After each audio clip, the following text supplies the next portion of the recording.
Peggy 12.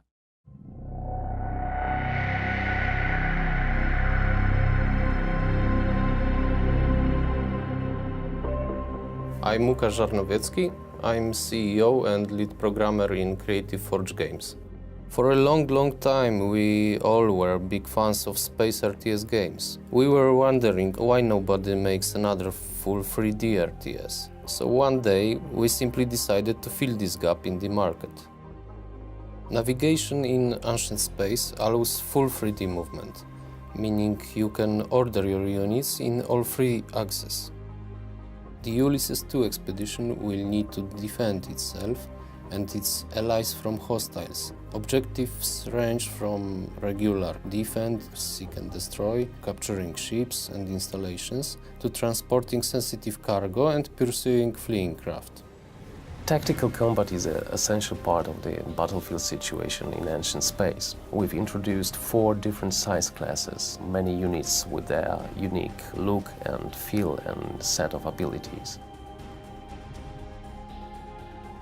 There are really many great-looking space games, and we wanted to set us apart. In order to do it, we came up with the idea of the Black Zone, which is a portion of interplanetary space filled with gases, asteroids, and all kind of debris. We wanted to make our space in ancient space more of a living environment, like the coral reef. Throughout the campaign, you collect module schematics that you can exchange for carrier upgrades. In addition to that, your flagship can change setups from a more support-oriented to a more combat-oriented. Each of more than a dozen officers in the game has a unique ability that can tip the balance of the battle your way. Looking at ancient space, we knew right from the start that it would be really hard to have a story where the characters would be the central parts. So instead, we focused on the actual mission.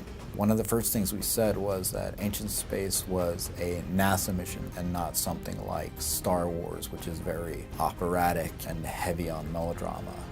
It's not a rip-roaring adventure, it's a little bit more of a contemplative mystery kind of thing. During recording, we actually had NASA transmissions for the actors to listen to. And even if there are dramatic events unfolding, the characters will always keep their level professional edge. It was really important for us to get the right voice actors. We ended up with something really special, I think, where we have actors and one actress from just about every corner of sci-fi fandom. One thing we really love about many space games is the opportunity to discover. One of the really good ways of doing that is making sure you have a home.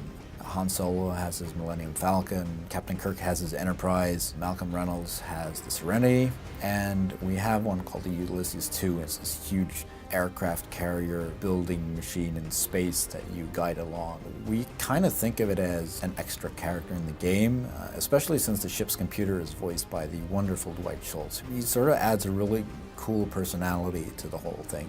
We here at Paradox and a lot of guys at Creative Forge have put an extreme amount of effort into this game, and we all hope that you think it's as shiny as we do.